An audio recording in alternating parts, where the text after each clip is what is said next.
Bismillahirrahmanirrahim. Assalamualaikum warahmatullahi wabarakatuh.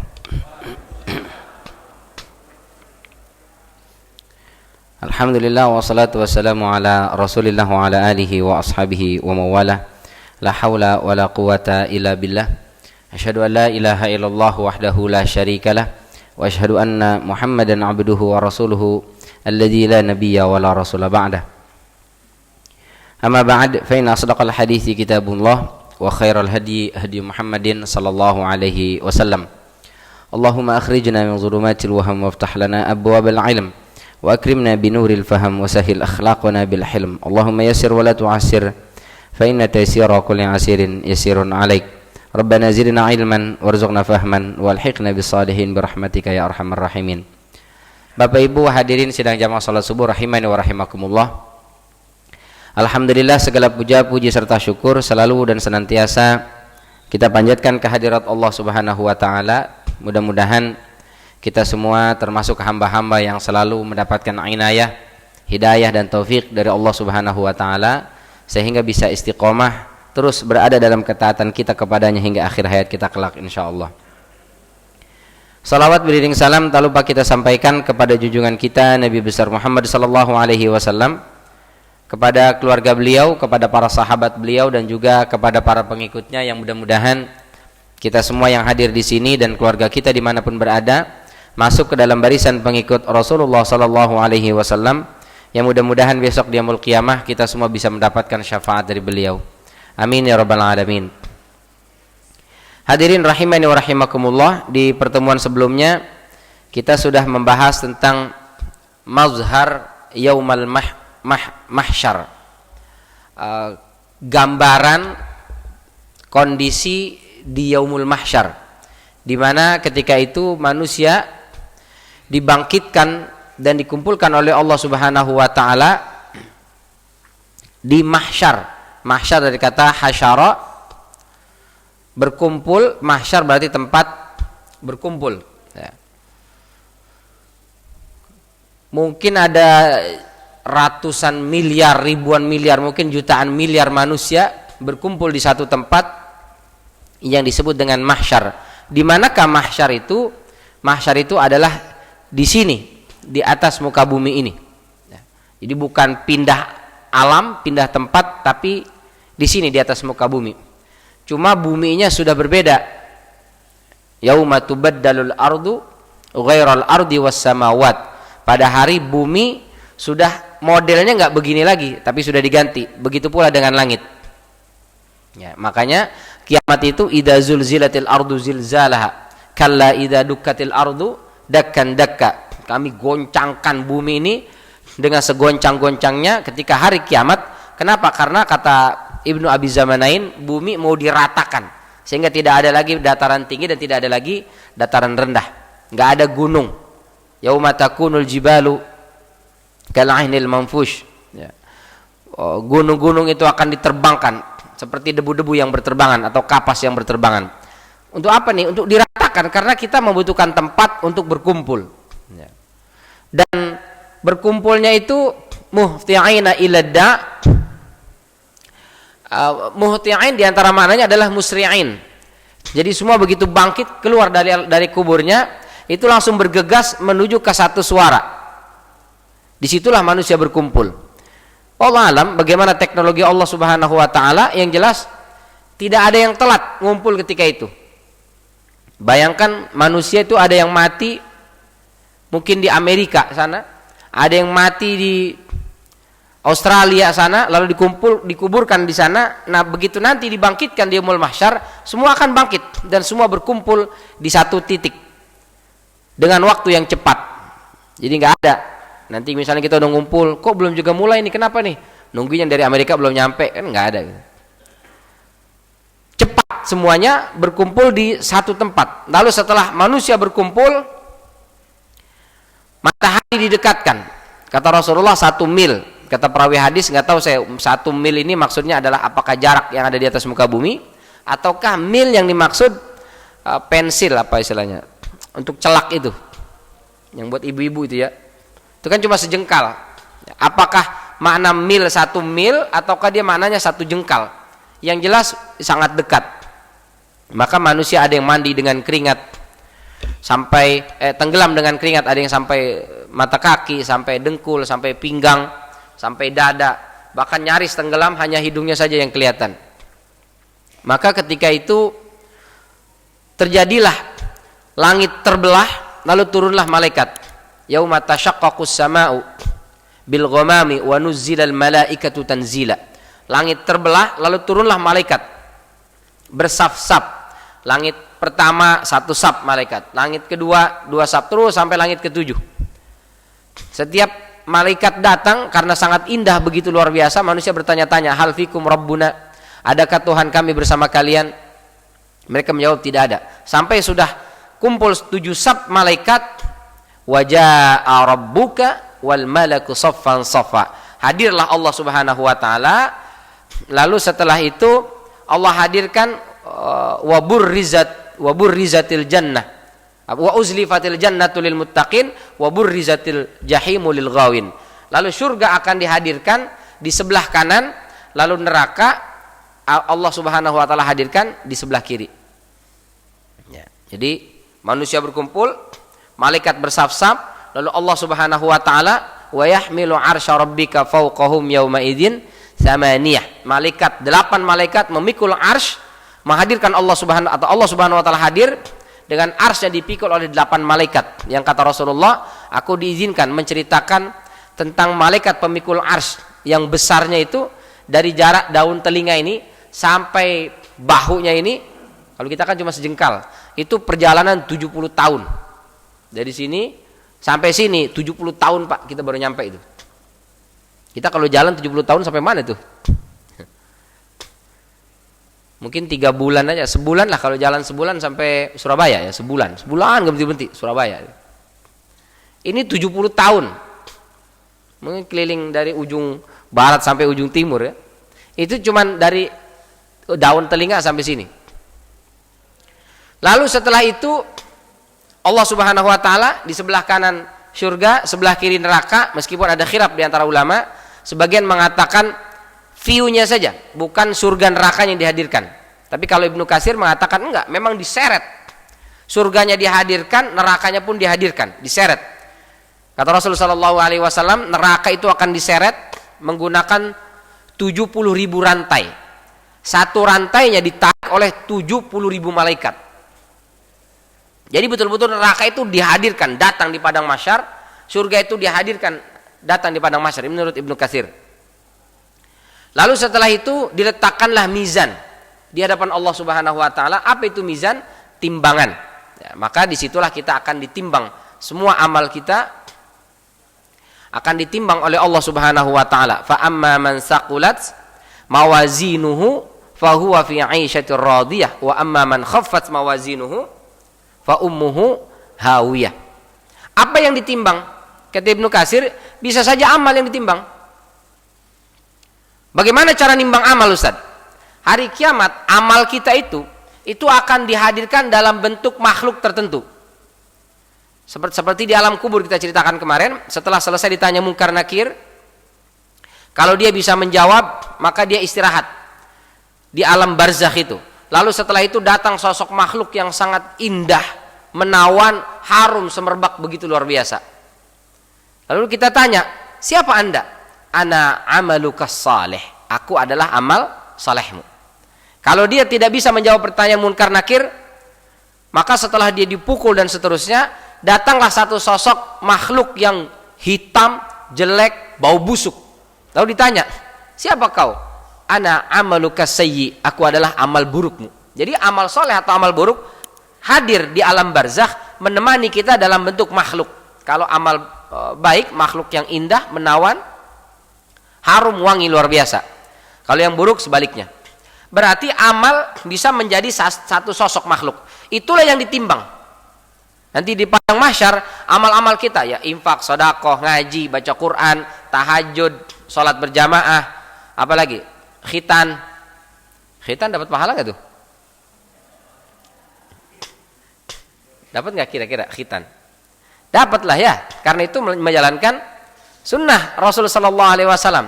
Maka di khitan itu dapat pahala tuh. Ada juga pahalanya. Ustaz, saya nggak dikhitan. Kenapa nggak dikhitan? Udah dulu maksudnya. Ini ada khitanan massal. Saya pengen dapat pahala. Saya sedekah, berarti dapat juga pahalanya itu. Ada 100 anak dikhitan, 100 anak masing-masing dapat pahala 10 kali 100 berarti 1000. Kita yang infak 1000-1000-nya itu pindah ke kita semua tuh. Dapat juga tanpa mengurangi pahala yang dikhitan. Itu semua pahala-pahala itu akan dihadirkan dalam satu sosok makhluk, itulah yang ditimbang.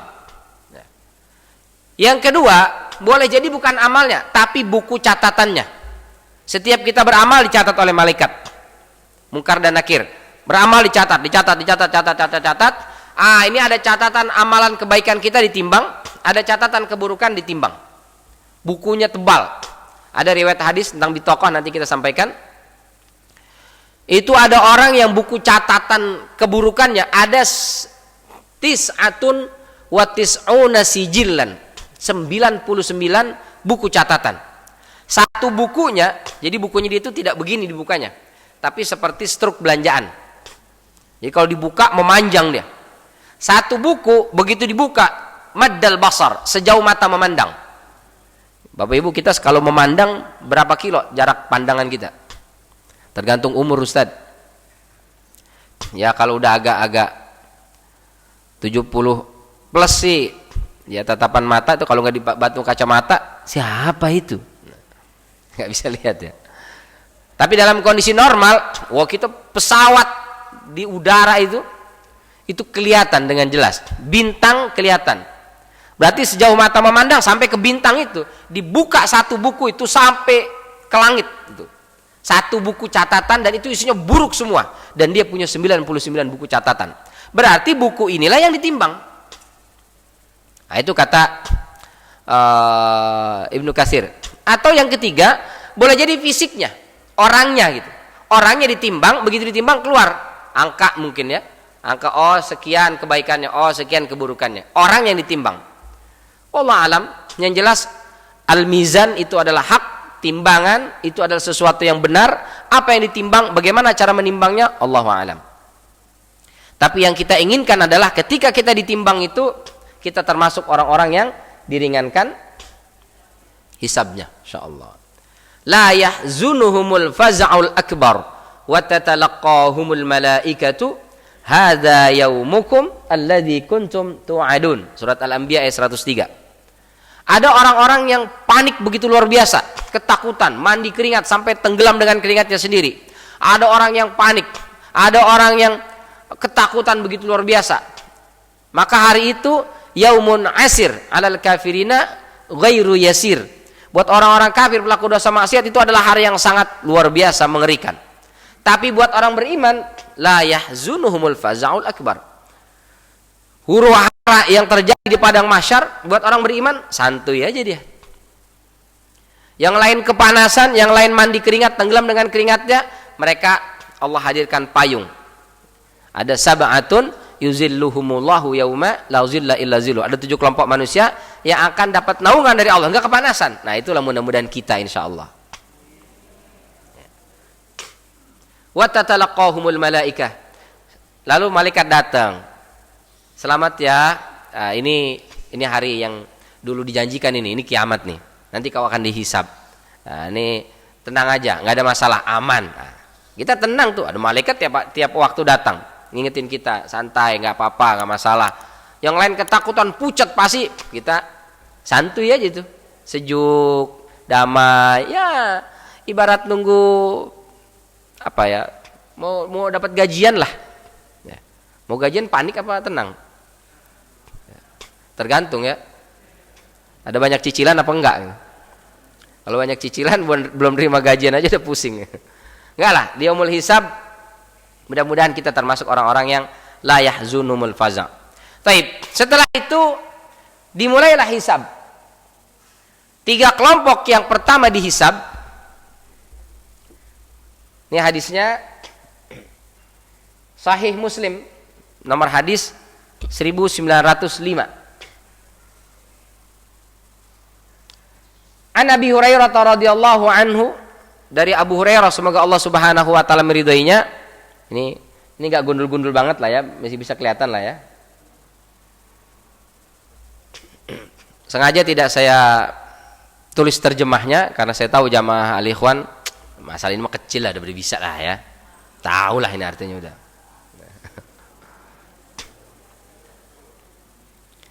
Inna awwalan nasi yuqda yaumal qiyamah.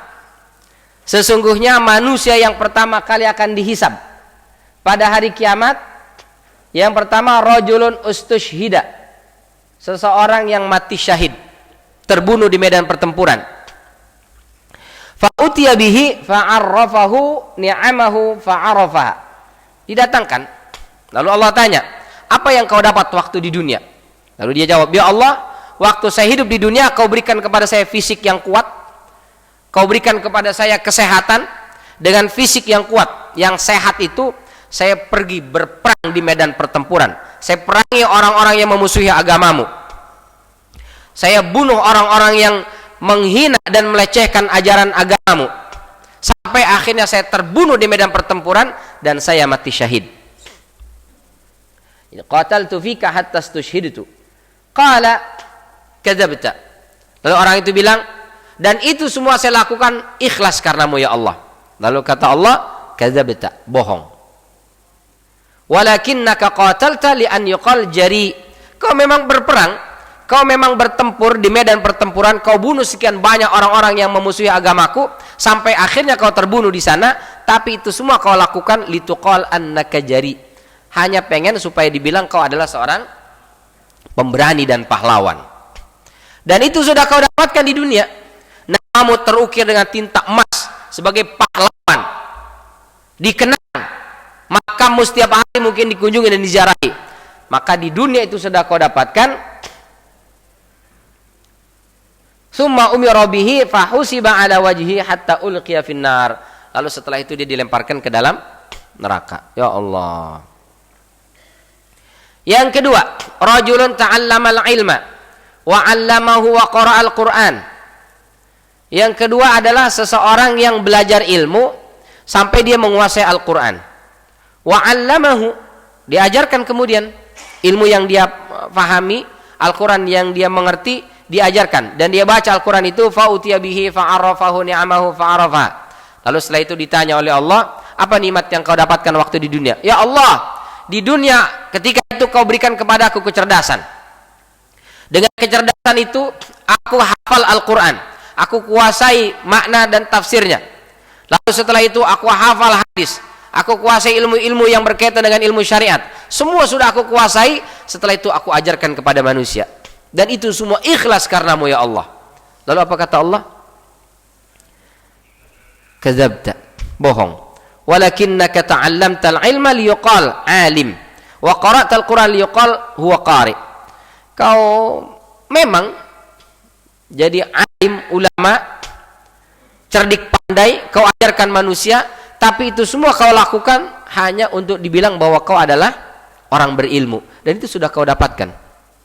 Kau disebut mungkin alim, kau disebut sebagai cendekiawan, mungkin sebagai ahli, sebagai orang pintar, dan seterusnya. Wa 'allamtal wa qara'tal Qur'an liyuqal qari. Kau membaca Al-Qur'an hanya ingin disebut sebagai orang yang pandai baca Quran, qari saja. Dan itu bukan ikhlas karenaku. Lalu setelah itu faqad qila summa umira bihi fa husiba ala wajhihi hatta ulqiya finnar. Setelah itu dilemparkan ke dalam neraka.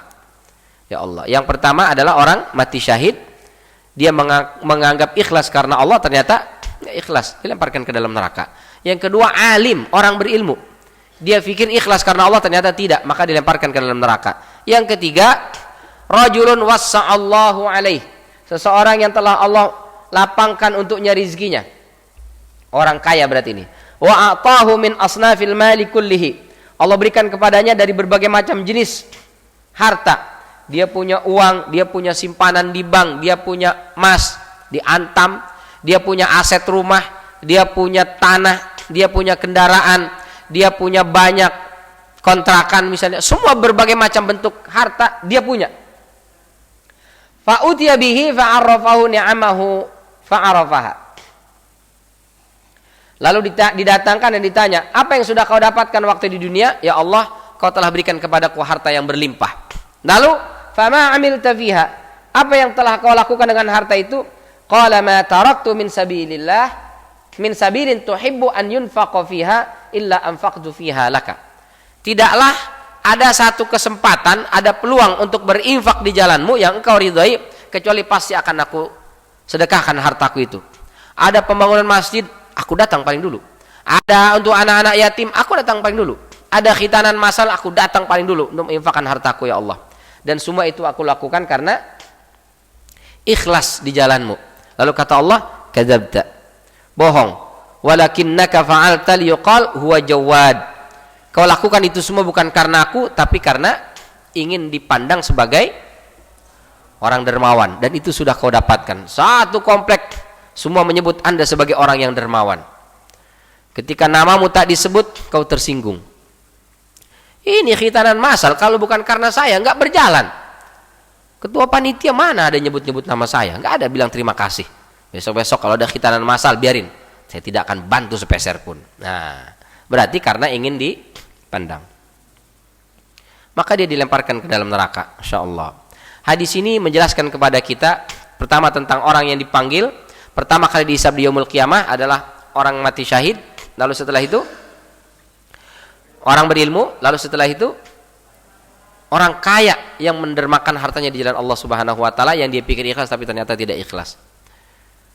Jadi yang pertama dihisab bukan para begal, para pelaku maksiat, pezina, pejudi, bukan. Orang-orang ini tuh. Ya Allah. Yang kedua, menunjukkan betapa pentingnya ikhlas. Betapa pentingnya ikhlas.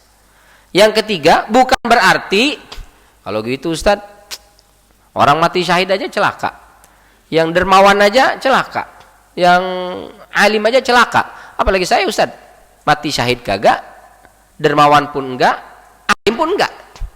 Ya udahlah kalau gitu maksiat aja sekalian. Nah, itu bukan itu maksudnya. Bukan itu maknanya.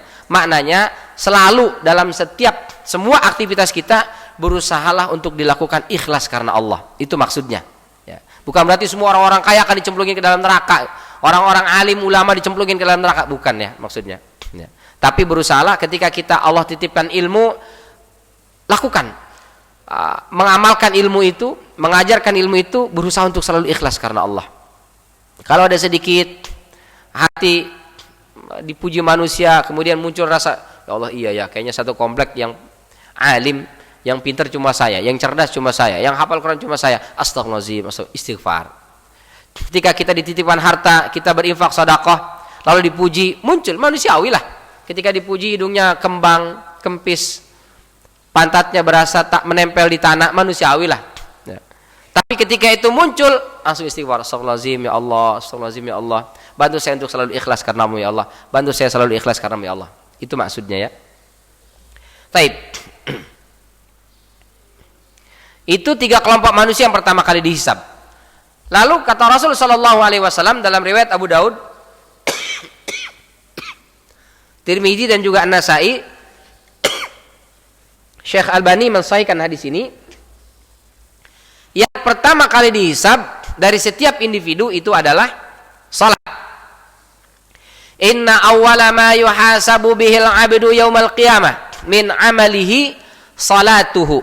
Sesungguhnya yang pertama kali dihisab dari seorang hamba pada hari kiamat dari amal-amalnya adalah salatnya. Fa in saluhat, kalau salatnya beres, faqad aflaha wa anjah, maka dia beruntung dan selamat. Wa in fasadat faqad khaba wa khasira. Tapi kalau salatnya enggak beres, salatnya bermasalah, maka dia termasuk orang yang celaka dan rugi. Fa in taqasa min fardhatihi syai'un, kalau dari ibadah fardunya ada kekurangan, qala rabbu azza wajal, maka Allah akan berkata, unzuru hal li'abdi min tatawwu'in fayukammalu biha. Coba lihat, mungkin hambaku selain ibadah yang fardu ada ibadah-ibadah sunnahnya. Maka kalau ada ibadah fardunya kurang, yang sunnah-sunnah itu akan melengkapi. Nah, itu maka kita disunahkan menjaga rawatib. Ada qobliyah, ada ba'diyah. Untuk apa nih? Untuk melengkapi. Karena boleh jadi ketika sholat fardu kita, sholat subuh umpamanya, subuh sekarang jam 4 lewat 4 menit azannya. Sholatnya jam 4 lewat seperempat, mata tuh masih sedang ngantuk-ngantuknya, sambil sholat sambil ngantuk-ngantuk. Khusyuk nggak tuh? Khusyuk banget, saking khusyuknya sampai ngantuk. Nilainya mungkin kecil di hadapan Allah Subhanahu wa taala, tapi dengan kita salat qobliyah, maka qobliyah itu kemudian menyempurnakan, nilainya tetap 700 ya, dikali 5 lah, kali 25, 700 kali 25 berapa tuh? Banyak lah, sama dengan banyak. Maka dilihat sunnahnya, adakah qobliyah dilakukan, adakah ba'diyah dilakukan, itu yang kemudian akan menyempurnakan ya. Jadi dia menyempurnakan pahala atau menyempurnakan totalitas kekhusyuan kita. Perhatikan ya, dalam rawatib itu qobliyah itu selalu ada, meskipun muakkad atau ghairu muakkad. Tapi ba'diyah ada yang nggak ada. Subuh ada ba'diyahnya nggak? Kalau orang sholat ba'diyah subuh aneh. Nggak, entah di mana dia ngajinya itu ada ba'diyah subuh. Nggak ada ba'diyah subuh. Kecuali boleh ya, kecuali kita terbiasa sholat qobliyah, nggak pernah tinggal. Satu hari mungkin tadi malam entah makan sate kelinci atau apa gitu, mules perut pagi-pagi, lama di kamar mandi, di toilet lama, sampai akhirnya begitu selesai kamar mandi sudah qomat, tertinggal dia qobliyah. Maka setelah selesai sholat subuh, kemudian dia sholat 2 rakaat. Ente sholat apaan? Mana ada ba'diyah subuh? Ini bukan sholat ba'diyah subuh, ini sholat qobliyah subuh. Mana ada qobliyah, itu namanya sebelum. Ini sudah selesai sholat subuh baru sholat, namanya setelah. Itu bukan qobliyah. Dia bilang tetap qobliyah, cuman statusnya qadha. Boleh nggak? Boleh, nggak apa-apa. Cuman namanya qadha sesekali, bukan setiap habis subuh qadha, habis subuh qadha. Itu bukan qadha namanya. Sesekali aja. Dia selama ini nggak pernah tinggal, tapi datang ke masjid udah telat, udah keburu sholat, maka dia qadha setelah itu, boleh, nggak apa-apa ya. Saking pentingnya rawatib tuh. Zuhur qobliyahnya ada, ba'diyahnya ada. Asar qobliyahnya ada, ba'diyahnya nggak ada. Maghrib qobliyahnya ada, ba'diyahnya ada. Isya juga sama, qobliyahnya ada, ba'diyahnya ada. Meskipun maghrib dan isya qobliyahnya ghairu muakkad. Tapi boleh nggak? Boleh. Bainal adzanaini salatun. Antara 2 azan itu ada salat. Antara 2 azan, maksud azan ini azan dan iqamah. Antara 2 ini ada salat. Silakan mau salat nggak masalah. Untuk apa ini? Untuk menyempurnakan kekhusyuan salat kita. Jangan sampai pas salat fardu masih terganggu. Ya, misalnya sebelum salat fardu kita nyariin kunci motor, di mana? Nggak ketemu-ketemu. Di mana sih kunci? Akhirnya kita salat, Allahu Akbar, datang untuk khonzab. Kata khonzab, di jaket. Jaket yang mana ya? Itu yang belakang pintu. Oh iya, belakang pintu. Masih mending Pak kalau cuma kunci. Kalau HP, nyari HP di mana sih tadi? Nyari HP di mana itu? Nggak ketemu, udah keburu qomat. Cepat-cepatlah kita datang ke masjid. Begitu salat, Allahu Akbar, datang untuk khonzab. HP itu tadi di belakang meja. Astagfirullahaladzim, lupa lagi belum dikasih password. Nah, kalau bini buka bagaimana itu? Nggak khusyuk salatnya. Itu kalau langsung salat fardu. Tapi kalau kita ada qobliyah dulu, maka kita ingatnya di qobliyah tuh. Di qobliyah ingat ada kunci, ingat HP. Ibu-ibu mungkin lupa matiin keran. Waduh, udah penuh lagi. Misalnya ibu salat nih, Allahu Akbar, rucuk. Aduh, lupa matiin tadi lagi wudu. Ya, keburu penuh. Khusyuk nggak tuh salatnya? Nggak khusyuk. Tapi kalau itu qobliyah, nggak ada masalah. Mungkin nggak khusyuk juga, sama kepikiran. Selesaikan qobliyah itu, kita matikan keran. Mungkin juga lupa masak air. Begitu udah takbiratul ihram, sholat, aduh, ini kalau dibiarin terus gimana nih? Akhirnya kita percepat sholat qobliyahnya tadi. Setelah itu kita matikan kompor. Pas begitu sholat fardu, udah nggak ada lagi lupa matiin kompor, lupa matiin keran, lupa di mana naruh kunci, handphone dan seterusnya. Sudah selesai semua di sholat qobliyah. Sholat fardu udah khusyuk tuh. Nah, itu diantara hikmahnya. Dan diantara hikmahnya lain adalah ketika besok hari kiamat ibadah-ibadah fardu kita dicek oleh Allah Subhanahu Wa Taala banyak kurangnya, maka kata Allah, lihat coba ada nggak tatawunya, ibadah sunnahnya. Maka sunnah-sunnah ini yang kemudian akan melengkapi. Summa yakunu sa'iru amalihi ala dzalik. Kemudian setelah itu semua amal-amal yang lain juga sama. Ya, jadi yang pertama dihisab adalah salat. Kalau sholat kita beres, yang lain nggak perlu dicek. Maka penting untuk kita menjaga, merapikan, dan beresin sholat kita. Maka pesan orang tua kita dulu, senakal apapun kamu, sebadung apapun kamu, serusak apapun kondisimu, tolong jangan pernah tinggalkan sholat. Jadi kalau ibaratnya kalau Allah marah gitu ke kita karena kita berlaku dosa maksiat, tapi kita tidak ninggalin sholat, minimal marahnya nggak marah-marah banget lah gitu. Karena kita masih mengerjakan sholat. Dan mudah-mudahan sholat ini akan terus jaga kita. Begitu kita terjumus dalam maksiat, terjerumus dalam perbuatan dosa, sholat akan narik kita. Kita keluar. Kemudian kita sadar, kita istighfar, kita kembali kepada Allah Subhanahu wa taala. Sholat jangan sampai dilepas. Sesulit apapun kondisi kita, separah apapun keadaan kita, pokoknya sholat jangan sampai ditinggal. Karena itu yang pertama kali dihisab di yaumul qiyamah itu. Jadi boleh jadi ada orang begitu dihisab itu hanya sekian menit. Kok cepet banget nih orang? Karena yang ditanya oleh Allah Subhanahu wa taala, cek gimana sholatnya. Ya Allah, semua sholatnya beres. Lewat. Selesai. Kita nggak ditanya harta kita. Kita tidak ditanya tentang amal kita, anak-anak kita, istri kita, pasangan kita, bagaimana bakti sama orang tua. Nggak ditanya semuanya. Puasa kita, haji, umrah, nggak ditanya. Karena sholatnya udah beres. Lewat langsung. Insya Allah. Luar biasa tuh. Mudah-mudahan kita semua itu ya. Nah itu diantara hisaban yasiro. Hisaban yasiro itu apa? Dia nggak ditanya, cuman mana catatannya? Ini ya Allah. Oke, lewat. Gitu doang. Nggak ditanya. Kita udah nyiapin jawaban. Besok ditanya tentang ini saya akan jawab ini. Nanti ditanya ini saya akan jawab ini. Semua udah kita siapin. Ternyata nggak ditanya. Lewat. Ini begini aja nih. Udah lewat. Jangan begini aja nih. Jangan. Kalau ditanya malah kacau. Lewat, sudah selesai. Nah, itu namanya hisab yasira, hisab yang ringan. Maka kata Allah, fa amma man utiya kitabahu biyamini. Maka adapun orang yang diberikan catatan amalnya dengan tangan kanan. Terlalu putih ya.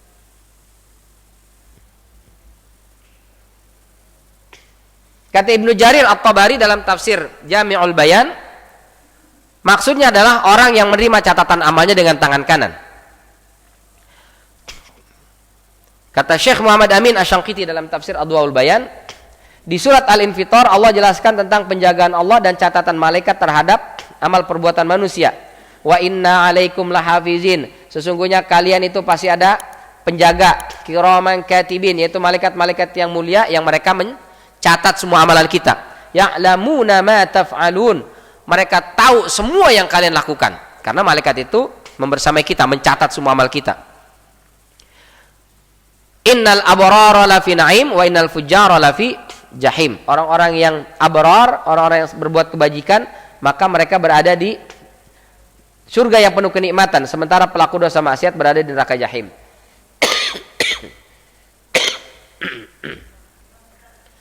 Lalu di surat Al-Mutaffifin dijelaskan tentang kumpulan catatan amal tersebut. Kalla inna kitabal fujjari lafi sijjin. Kalla inna kitabal abrari lafi 'illiyyin. Di surat Al-Infitar Allah kirim malaikat nyatat. Di surat Al-Mutaffifin catatannya itu besok akan dikumpulkan dalam satu buku induk yang disebut dengan sijjin dan juga ditempatkan di sijjin dan juga di 'illiyyin. Lalu di surat Al-Insyiqaq ini baru setelah itu diberikan catatannya. Jadi di Al-Infitar ada malaikat nyatat, di Al-Mutaffifin catatannya dikumpulkan dalam satu buku, di surat Al-Insyiqaq bukunya itu kemudian diberikan kepada kita. Nah, ketika menerima buku catatan, ada yang nerimanya pakai tangan kanan, ada yang nerimanya pakai tangan kiri. Dari cara nerima buku catatannya udah ketahuan tuh. Dia belum buka buku catatannya, dia ngambilnya pakai tangan kiri, udah ketahuan tuh. Nasibnya celaka. Dia ambil catatan dengan tangan kanan, meskipun belum dibuka, belum dicek, dia udah tahu tuh. Selamat, insyaallah. Ustaz, kalau gitu ambil aja pakai tangan kanan. Ini di dunia otak kita bisa mengendalikan tubuh. Kita mau menggerakkan tangan ini, menggerakkan kaki, muka, mulut, wajah dan seterusnya bisa. Di hari kiamat di padang mahsyar, otak ini nggak bisa memerintah anggota tubuh. Anggota tubuh bergerak sesuai dengan perintah Allah Subhanahu wa taala. Itu makna Maliki Yaumiddin. Allah yang berkuasa pada hari kiamat. Saking berkuasanya Allah, kita nggak berkuasa atas tubuh. Bayangkan. Ini nanti bicara nih tangan nih. Ngomong dia pernah zalim, dia pernah ngambil yang bukan haknya. Ini kaki akan bicara nih. Kemana dia pernah kita bawa melangkah. Ke tempat-tempat apa dia pernah kita bawa. Itu dia akan bicara di hadapan Allah. Lalu kita akan tanya, lima syahidtum, kenapa kalian ngomong? Ini kan tangan kau ngomong nih, pernah ngambil yang bukan haknya. Nanti kalau disiksa kau kan kena juga nih tangan. Tapi apa kata tangan? Apa kata kaki? Apa kata telinga? Apa kata mata? Apa kata kulit kita? Antaqanallahu alladzi antaqa kulla syai'. Yang bikin kami ngomong itu adalah Allah yang telah membuat segala sesuatu bisa berbicara. Bayangkan, Masya Allah. Jadi besok kiamat gak bisa kita pakai tangan kanan aja deh, jangan tangan kiri taruh aja di belakang. Gak bisa. Otak nih gak bisa merintah tangan. Dia bergerak dengan sendiri, keluar tangan kiri dia ngambil. Dia akan bergerak sendiri, tangan kanan yang mengambil sesuai dengan amal kita waktu di dunia. Masya Allah. Mungkin kita pernah juga ya dalam satu kondisi, nggak usah nunggu kiamat, di dunia saja kadang kita nggak bisa menggerakkan anggota tubuh kita. Nauzubillah, mungkin ada orang yang sudah sakit, kena stroke atau segala macam, dia udah nggak bisa menggerakkan tangan aja, udah nggak bisa. Jauh lah mungkin kalau itu, nauzubillah zalik. Kadang pernah mungkin kita tidur mungkin miring ya, setelah itu tangan kita mungkin tertindih, mungkin asupan darahnya kurang, bangun tidur kita nggak bisa gerakin tangan tuh. Kenapa nih tangan nih? Keplek, nggak bisa kita gerakin. Di dunia saja ada, Allah perlihatkan kepada kita ada di mana kondisi otak nih nggak bisa ngasih perintah kepada anggota tubuh. Ya, itulah yang terjadi pada hari kiamat di padang mahsyar. Jadi bukan keinginan kita mengambil dengan tangan kanan atau tangan kiri, tapi memang keadaan itu yang memaksa kita melakukan hal tersebut karena perintah Allah Subhanahu wa taala, tergantung amal kita waktu di dunia.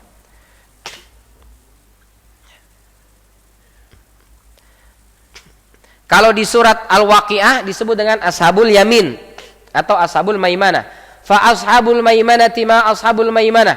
Adapun Ashabul Yamin atau Ashabul Maimanah, tahukah kalian apa itu Ashabul Maimanah? Di ayat 38-nya li ashabil yamin, untuk kelompok atau golongan kanan, sullatum minal awwalin wa sullatum minal akhirin. Golongan kanan itu banyak dari generasi terdahulu dan banyak dari generasi kemudian. Jadi mayoritas penghuni surga itu Ashabul Yamin. Ya. Kita kalau bisa jangan lewat Ashabul Yamin. Lewat mana Ustaz?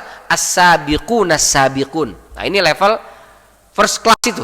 As-sabiqun as-sabiqun baru Ashabul Yamin. Kalau enggak Ashabul Yamin, Ashabul Shimal dah di neraka. Nauzubillah min dzalik. Ya. As-sabiqun as-sabiqun itu yang paling utama. Jadi selalu berlomba-lomba, dulu-duluan, cepet-cepetan. Nah, yang dulu-duluan, yang cepet-cepetan banyak apa sedikit? Sullatum minal awwalin wa qalilun minal akhirin. Dari generasi terdahulu banyak, tapi generasi sekarang sedikit. As-sabiqun as-sabiqun itu kalau ada peluang melakukan kebaikan, dia pengen duluan. Kita ada pembangunan masjid, saya duluan. Berapa sekian butuhnya? Nih saya bisa duluan. Kita ada acara ini, saya duluan. Kita ada santunan yatim, saya duluan. Nih kita ada sunatan masal, saya duluan. Itu as-sabiqun as-sabiqun. Kalau udah berapa yang nyumbang? Baru 5, saya nanti aja lah. Udah berapa nih? 15. Masih kurang apa cukup? Udah cukup, yaudahlah, saya nggak perlu nyumbang, udah cukup. Atau masih kurang sedikit, yaudah saya lengkapin. Ini masuk surga nggak? Masuk surga juga, tapi lewat Ashabul Yamin. Tapi kalau yang tadi duluan, belum ada yang nyumbang, saya duluan. Daftar list belum ada, saya duluan. Ini belum ada, saya duluan. Nah, itu disebut dengan as-sabiqun as-sabiqun. Sebelum ada udah ke masjid. Tapi ada juga yang ke masjid juga dia, cuman Allahu Akbar, baru azan. Masih ngapa-ngapain dulu di rumah. Pak, cepetan Pak, baru azan, belum qomat. Qomat aja, qomat bunyi, nggak bakal masuk mah, tenang aja. Masuk surga gak nih? Insya Allah masuk surga, tapi lewat Ashabul Yamin. Tapi kalau yang belum azan aja udah ke masjid duluan, itu disebut dengan as-sabiqun as-sabiqun. Itu first class tuh. VVIP tuh tempatnya tuh. Mudah-mudahan kita ya. Kalau enggak itu pun minimal kita Ashabul Yamin lah. Ikut nggak? Ikut, ada. Cuman bukan paling depan, nggak paling atas dia, tapi ada, masuklah. Dan itu mayoritas penghuni surga. Karena mayoritas orang melakukan kebaikan, yang penting kan ikut gitu. Tahajud nggak? Tahajud. Berapa rakaat? 2 lah. Yang penting kan tahajud, Ustaz. Iya memang itu tahajud. Wakaf. Saya wakaf, Ustaz. Saya memang nggak bisa baca Quran, nggak pandai, tapi saya wakaf Quran. Berapa banyak? 1 lah. Yang penting kan wakaf. Nah, ya udah nggak apa-apa. Diterima oleh Allah. Insya Allah kalau ikhlas juga diterima oleh Allah Subhanahu Wa Taala. Nah itu lewat mana tuh? Ashabul yamin. Bukan mengkerdilkan ashabul yamin, bukan ya maksudnya. Ini bagus, masya Allah, luar biasa. Tapi kalau kita bisa selalu terdepan dalam semua kebaikan, itu yang termasuk as-sabiqun as-sabiqun. Dan itu kata Allah, sullatum minal awwalin wa qalilun minal akhirin. Banyak dari generasi terdahulu, generasi sekarang sedikit. Ada yang begitu, ada tapi sedikit, Ustaz. Kebanyakannya yang penting ikutlah, sementing ada partisipasinya. Kata Syekh Shalih Al-Utsaimin, mestinya urutannya as-sabiqun as-sabiqun, baru ashabul yamin, baru ashabul shimal. Tapi didulukan menyebutannya supaya memotivasi kita minimal meraih predikat ashabul yamin. Sama seperti kata Allah, wala tamutunna illa wa antum, jangan kalian mati kecuali dalam kondisi muslim. Idealnya mati dalam kondisi muhsin, muttaqin, mukmin, itu idealnya. Tapi kalau enggak dalam kondisi ini pun minimal muslim aja statusnya. Kalau bisa mati lagi sholat, kalau bisa mati lagi baca Quran, kalau bisa mati sedang puasa. Tapi kalau enggak bisa, minimal status muslimnya enggak berubah aja. Itu minimal. Nah, Allah ngasih standar minimal supaya banyak yang kejaring masuk surga, gitu maksudnya. Karena Allah itu ingin sekali kita semua masuk surga. Tinggal kitanya mau apa enggak, kan itu. Mudah-mudahan mau semualah. Kata Zaid bin Aslam, disebut dengan golongan kanan karena mereka berasal dari bagian tubuh Nabi Adam sebelah kanan. Nah ini meskipun ada ulama yang berpendapat Zaid bin Aslam, tapi dalilnya kurang kuat. Sementara Muhammad bin Ka'ab, kenapa disebut ashabul yamin? Karena mereka menerima buku catatan amalnya dengan tangan kanan. Kata Syekh Muhammad Amin Asy-Syanqiti, kata al-yamin atau al-maimanah terambil dari kata al-yuman yang bermakna penuh dengan keberkahan dan keselamatan. Dinamai demikian karena mereka mendapat keberkahan dan keselamatan dari siksa neraka, kemudian dimasukkan ke dalam surganya Allah Subhanahu wa taala. Kalau kata Fakhruddin Ar-Razi, kenapa disebut ashabul yamin? Karena cahaya bersinar dari sebelah kanan mereka. Dalam surat At-Tahrim ayat 8, nuruhum yas'a baina aidihim wa bi aimanihim. Cahaya mereka memancar dari depan dan dari sebelah kanan. Itulah disebut dengan ashabul yamin. Bisa juga dinamai demikian karena kanan identik dengan kebaikan. Jadi kanan identik dengan kebaikan. Misalnya kalau anak-anak kita makan, ngambil sesuatu pakai tangan kiri, pasti kita bilang, "Nah, pakai tangan bagus sayang." Apakah ini jelek? Enggak. Orang kalau nggak punya tangan kiri itu yang kurang bagus ya. Jadi tangan kiri bagus, tangan kanan juga bagus. Ya. Tapi kenapa kita bilang ambil pakai tangan bagus sayang? Karena kanan identik dengan kebaikan. Kanan identik dengan yang bagus. Kiri identik dengan yang buruk. Bukan berarti tangan kiri buruk. Ya. Kalau nggak ada tangan kiri repot. Ya. Tangan kanan identik dengan yang baik. Nih ngasih, menerima, ngitung duit pakai tangan kanan tuh. Ya, tangan kiri liatin aja. Ya. Tapi kata tangan kanan, tenang kiri, duit emang gue yang ngitung. Tapi besok gue beliin jam, lu yang pakai. Gitu kata dia. Ya, pakai tangan kiri. Duit yang ngitung tangan kanan, tapi yang pakai jam tangan kiri. Saya isi jam tangan kanan juga, itu serakah, kasihan tangan kiri pak. Ya. Ada orang pokoknya jam pun tangan kanan ya. Di samping kalau dia minum ditanya jam berapa ini, kalau tangan kanan kan jam 7, tumpah. Kalau tangan kiri jam berapa ini, tangan kanan pegang minum ya, jam berapa ini, gitu lihat, oh jam 5.20, gelas aman. Tapi kalau di tangan kanan repot, tumpah dia nanti. Jadi kiri itu nggak buruk. Tangan kiri nggak buruk ya, cuman kiri identik dengan keburukan. Tangan kanan bagus, tapi dia tidak berarti lebih bagus daripada tangan kiri. Cuman kanan identik dengan kebaikan. Karenanya Rasulullah SAW kata ibunda Aisyah, yuhibbu at-tayammun fi sya'nihi kullihi. Dalam riwayatnya lain yu'jibuhu. Senang itu selalu mengawali dengan yang kanan dalam semua aktivitasnya. Apakah semua aktivitas pakai yang kanan? Enggak juga ya. Cebok pakai kiri. Ya. Buruk apa bagus itu cebok? Baguslah, cebok jadi bersih. Cuman yang dibersihkan itu yang kurang bagus. Maka dia pakai tangan kiri. Gitu. Tangan kanan untuk makan, untuk memberi. Nah, itu identik dengan kebaikan. Keluar masjid, kaki kiri. Masuk toilet, WC, pakai kaki kiri, didahulukan. Mendahulukan kiri justru dapat pahala, sunnah. Karena Rasul melakukan itu. Tapi dalam sebagian besar aktivitas, itu Rasul senang mendahulukan yang kanan. Bahkan dalam hal apa? Fi tarajjulihi, dalam kelelakian. Apa maknanya nih? Nyisir. Jadi menyisir itu menandakan dia rojul, rijal, laki-laki. Maka orang-orang, mungkin bapak-bapak ya, kemana-mana itu masih pegang sisir, ngantongin sisir di belakang. Karena sisir itu adalah tanda kejantanan. Karena jantan bawa sisir. Itu dulu. Sekarang sudah mulai agak terjadi pergeseran makna. Yang bawa sisir perempuan, kalau ada cowok bawa sisir, nyisirnya begini dia. Bencong. Padahal sisir itu laki-laki tuh. Nah, menyisir ini pakai tangan kanan dan diawali dari sebelah kanan. Sini dulu tuh. Kalau bapak-bapak nyisir, kiri dulu apa kanan dulu? Kiri dulu ya. Set, set, set. Ah, itu mestinya kanan dulu, kanan dulu. Wa alihi wa tuhurihi, pakai sendal, pakai sepatu kanan dan seterusnya. Baik. Nah, golongan kanan inilah yuhasabu hisaban yasira. Mereka yang akan dihisab dengan hisab yang ringan. Apa itu hisab yang ringan? Kata Ibnu Jarir, hisab yang ringan itu catatannya dilihat, lalu diampuni segala kesalahan-kesalahannya, dilipat gandakan pahalanya. Jadi mana buku catatannya? Ini ya Allah. Yang merah-merah hapus, hapus, hapus, hapus, hapus. Ini yang hitam tambah ini nilai 100 ya, jadi 1000. Ini 1000 ya, jadi 1.000.000 gitu. Jadi Allah nggak tanya kita, Allah cuma lihat catatan itu, yang merah-merah dihapus, hapus, hapus, hapus, hapus, yang hitam-hitam dilipat gandakan pahalanya. Itulah yang disebut dengan hisaban yasira. Maka Rasul mengajarkan kepada kita doa, Allahumma hasibni hisaban yasira. Itu doa itu Bapak Ibu. Jadi selalu mohon kepada Allah, Allahumma hasibni hisaban yasira. Allahumma hasibni hisaban yasira.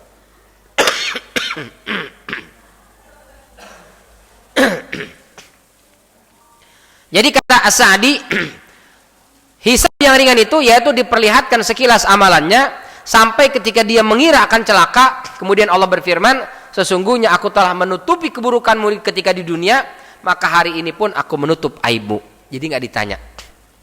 Bersyukurlah yang di dunia ini Allah sudah tutup aib kita, mudah-mudahan besok hari kiamat juga Allah tutup aib kita. Aib kita ini banyak sekali Bapak Ibu rahmatullahi Allah. Tapi kenapa orang masih mau hormat sama kita, masih mau bergaul dengan kita? Karena Allah tutup aib. Maka jangan pernah membuka aib orang lain, jangan membuka aib sendiri, jangan membuka aib rumah tangga kita, supaya besok hari kiamat Allah tutup aib itu dan tidak Allah buka di hadapan para makhluk yang lain. Ini barangkali yang bisa kita bahas di kesempatan pagi yang mulia ini.